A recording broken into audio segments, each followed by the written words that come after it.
आपने इमरान खान साहब को हाथ के ऊपर यूं उंगलियों के साथ ढोल बजाते हुए नहीं देखा होगा कभी। आज मैं दिखाने वाला हूँ।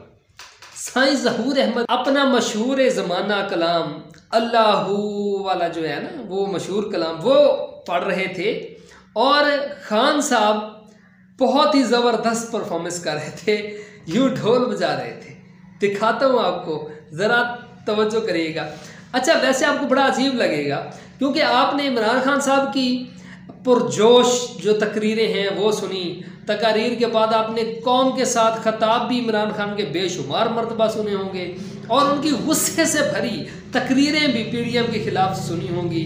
बेशुमार मरतबा उनको आपने जलसों में देखा, उनकी कई बार कई तरह की बातें सुनी। लेकिन आज वाला सीन आप पहली बार देखेंगे। ये देखें ज़रा।